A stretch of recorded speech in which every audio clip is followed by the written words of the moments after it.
and welcome back to Afters with Joe and Chelsea.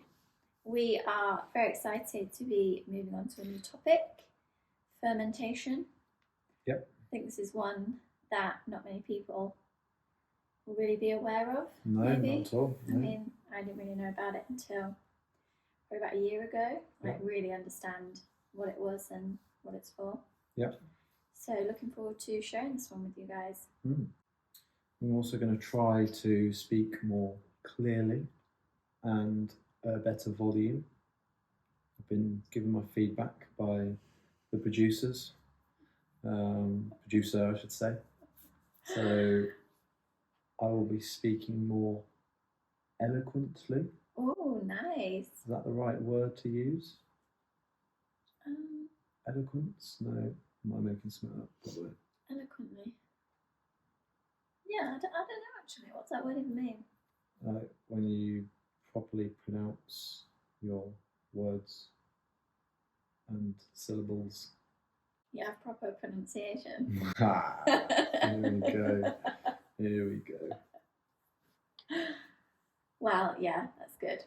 I'm looking forward to being able to edit a podcast without altering volumes and getting frustrated at your mumbling. We shall see. Here goes. Some of you might also have noticed a slight difference in the setup for this podcast. For now.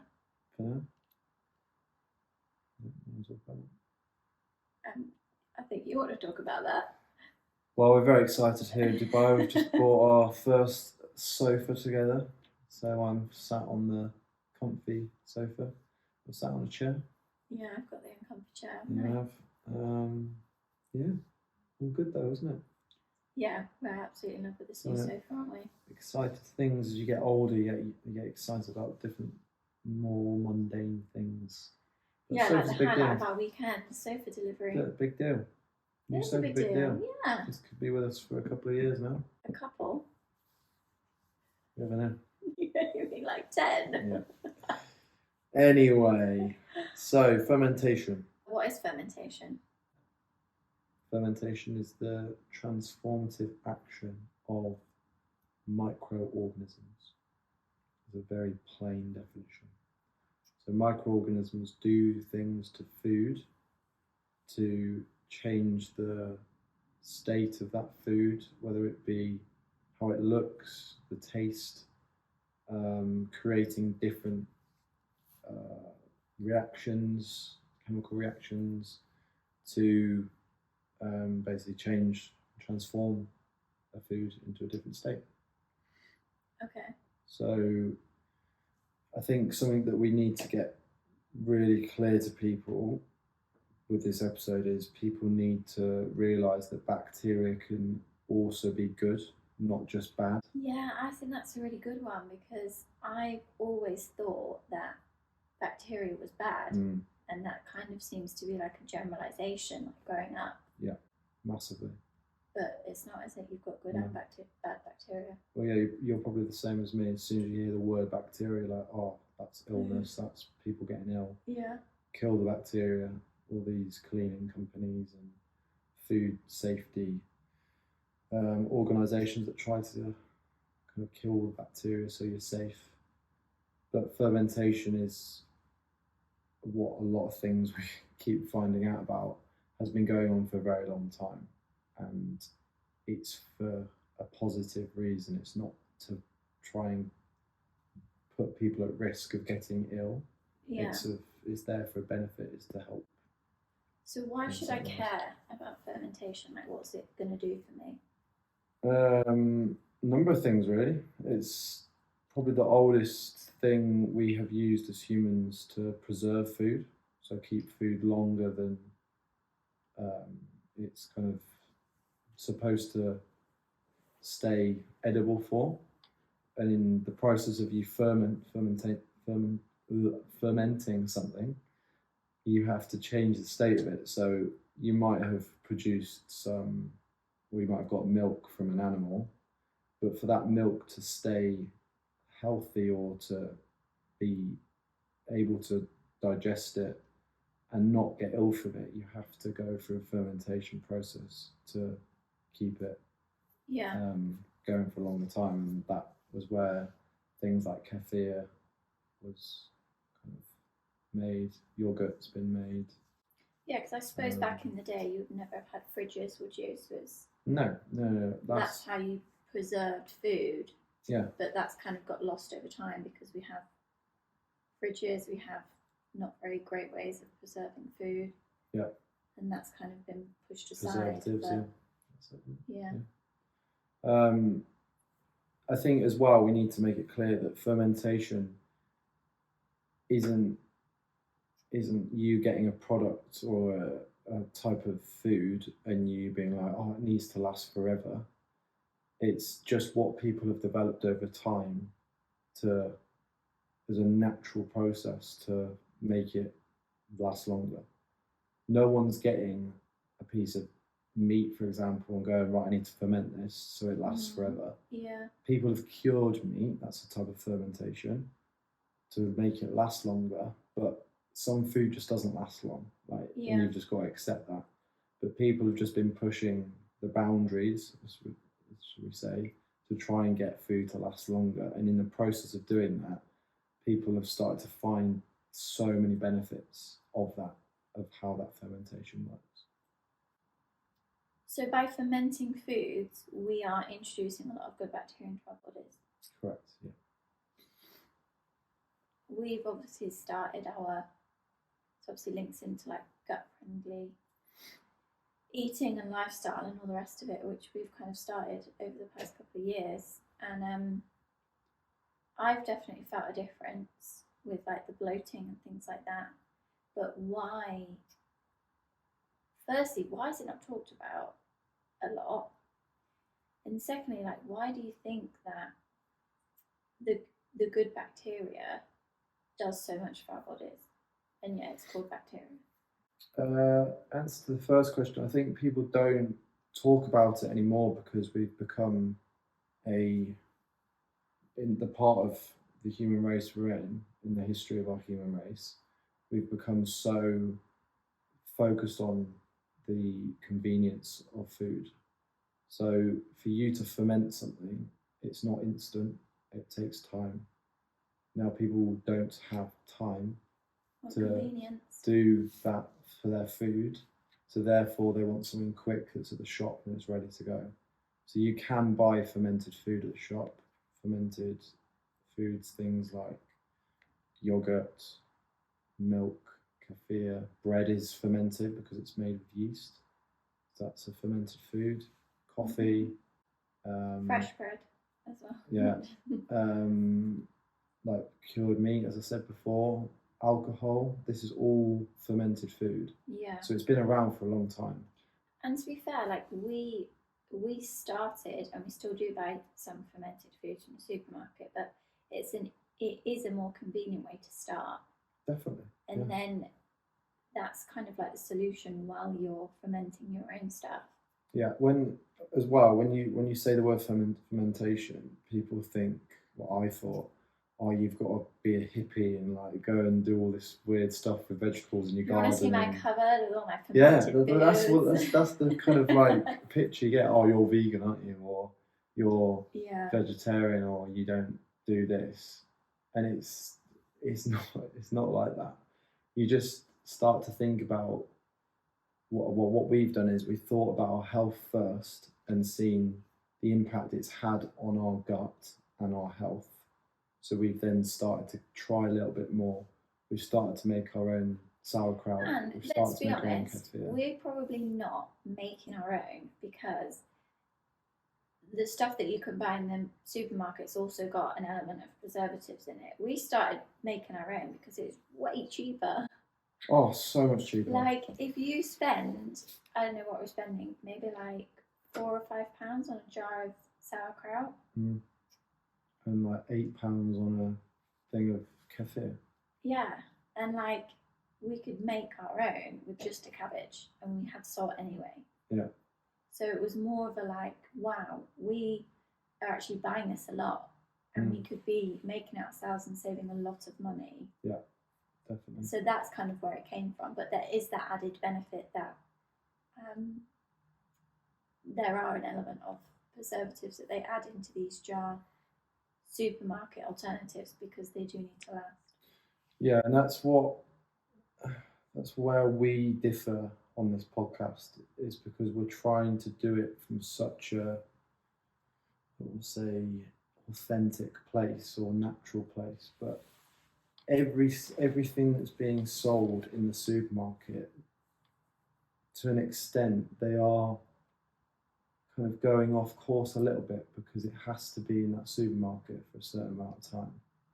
For you to sell the ultimate health product that's whole food, natural, no added ingredients, it isn't going to last very long. No. So even these things that are fermented are having preservatives added to it.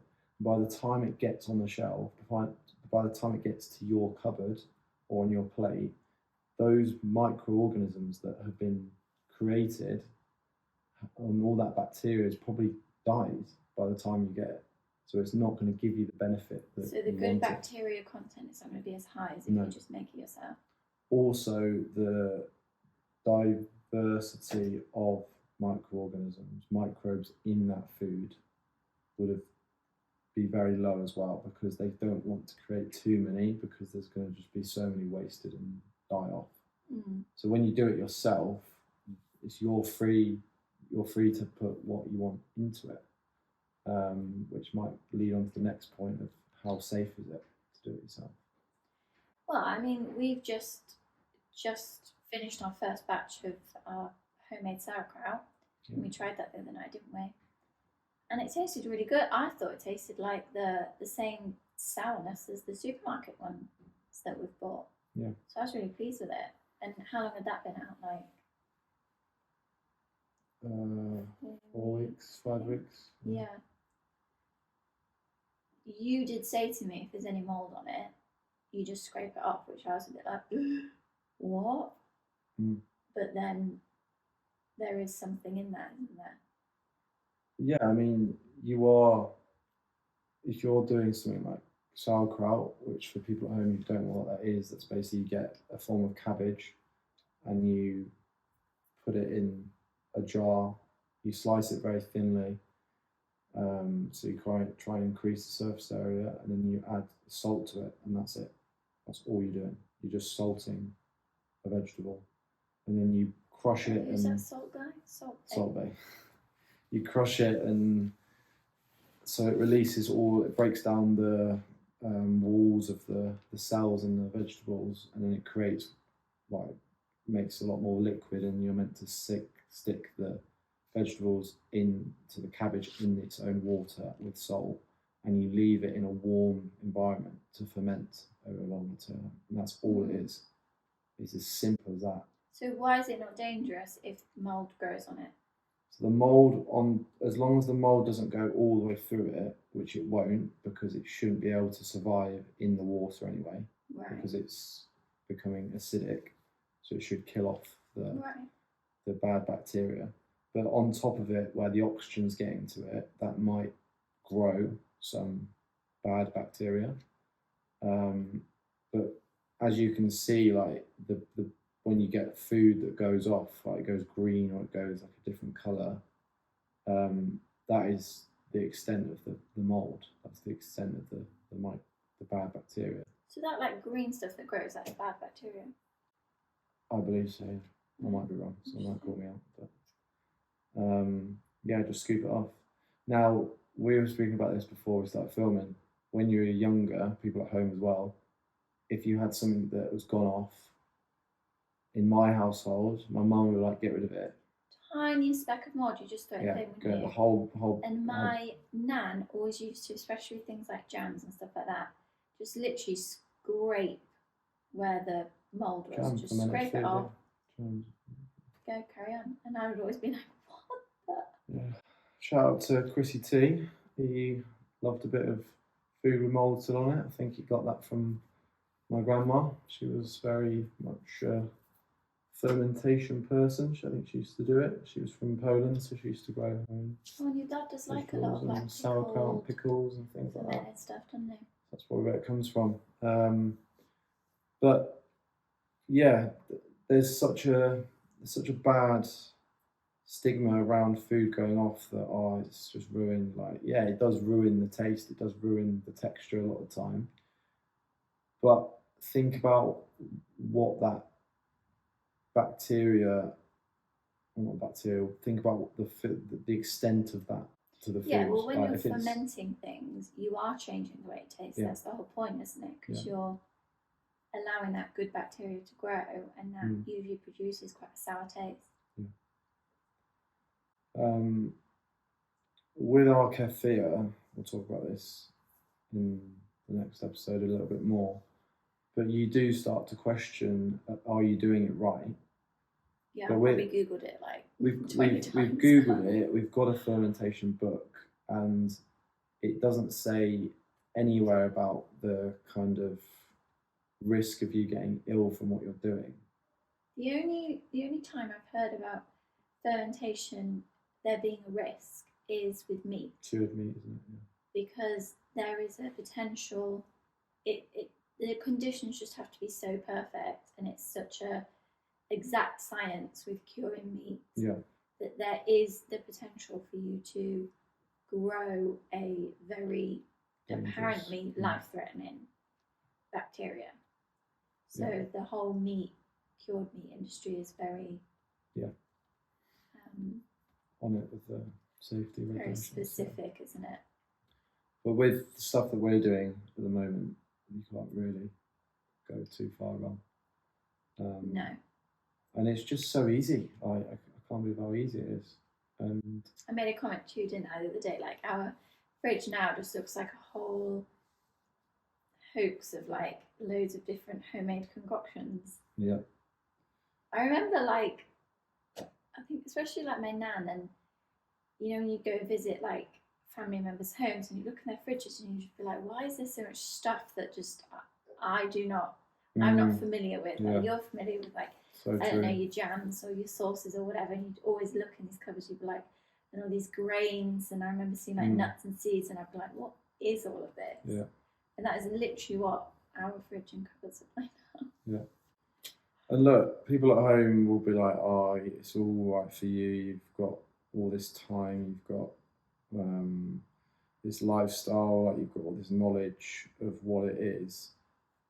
We just have to keep repeating ourselves. We did not start like this. We started in one thing. We just started kefir. That's all we started. Shop bought kefir. We just started trying it. And I'll be honest, guys, it tasted mint. The first time I tried it, it was so sour, and it tasted horrible. I didn't really like it. Yeah, like we did a video on our Instagram when we tried I think it's like Safeway or something, brand kefir for the first time. And it honestly tasted like blue cheese to me. I'm talking about the very first time we had it. Yeah, but I'm saying this. But even changing the brand of kefir, we did it out here. And you've got to look past what the reason is you're doing it for. Like, we knew from what we'd read and what we listened to that this was going to help our gut, and we were just fed up of how we were feeling after eating food. So we committed to doing that. You were a lot better at it than me at the start. It took me a little bit longer because I used to like put honey on my sweetened Greek yogurt anyway. So for me to then go completely off that, it's a much bigger change for you because your sweet tooth is just like something I've never seen before. It's something I've never seen before. Shout out to Chris T giving you cakes for breakfast. Yeah, cheers, Dad. Battenberg for breakfast. But yeah, on that same note, with the taste of things, our taste buds have changed so much, and that will be down to the fermentation and fermented foods that we have been eating. It completely changes the way the food hits your palate. I think I feel recently we've overindulged a little bit with some food, obviously it being Easter and getting Easter eggs. and it's just not enjoyable anymore. Like, I'm not trying to say that we're almighty and we're not going to ever eat bad food, but when I do eat bad food now, it's not the same. Like, because the taste, it's definitely had a change in taste for me. Yeah, it has. And also, like, my guts. Tomato sauce for me. Tomato sauce or chocolate is the biggest taste difference for me now. Milk chocolate. Yeah, that's what I mean. Yeah. Like, dark chocolate for me is so nice, whereas when I have milk chocolate, it's too sweet.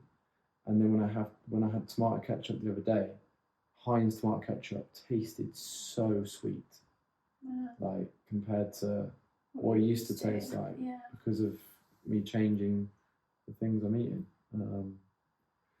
Yes, it's interesting. It's an interesting one. I definitely think if you're on a gut friendly, or maybe you experience a little bit bloating, or maybe you think, you know what, I want to start introducing some fermented foods, see if it makes a difference to how I feel. Because that's one of the things that's also been linked to mental health, hasn't it? Yeah. Changes good bacteria mood, everything, gives off the chemicals that your body needs to function, one of them being your brain. And not getting those chemicals can affect a lot of things. But yeah, if you're interested in maybe exploring it a little bit, I think kefir is a great one to start with. Yeah. A little bit of sauerkraut, maybe if you have a salad, or kimchi if you ever have fried rice or anything like that. Yeah. Store-bought. Next episode we will talk about what how we've incorporated it into our diet and making it work for us, because you can't just get these things and eat them all and try them all at the same time, because it's just too much overload. Like with the kefir, with the kimchi, for example, like you said, we incorporate it into a different style of dish. Yeah. So it's not just it by itself. I remember the first time I said, right, I found another fermented food that I'm going to make a dinner, and I opened it and you were like, you were going to hate that. I'm not eating that. You sniffed it and you were like, so like unsure, weren't you? Made it. You loved it. Yeah, it was nice. Fiery. Spicy. If anyone just likes don't sniff it. If it's your first time and you're cooking with it, don't sniff the packet. To end the episode, I just want people to know why fermented foods are good. And there's a number of good reasons. One of them being how good it is for your digestion. So it's very high in fibre. So it's very good for your bowels, your bowel health, your gut health. Fermented foods. Okay. They are very good at helping your immunity, so your immune system, creating those, encouraging that community of microbes in your gut that are going to be able to fight off new bacteria that aren't going to be good for you. Yeah. And yeah, it's just really, really good for your health. Yeah, I think it's one of the ones that we've kind of picked up along our, let's say, health food journey, that we are still very consistent with and enjoying, just learning more and more about. Yeah. I mean, hence someone got us a present this year that was a book all about fermentation. So I think that says it all, really, doesn't it? Yeah. Lovely. So yeah, next episode we'll go into detail about the different types of fermented foods that we've tried, that we're starting to make ourselves. How you can incorporate it into your diet, like what you can mix, other foods you can mix them with, so they're not quite as intense. Cool. See you soon. See you soon.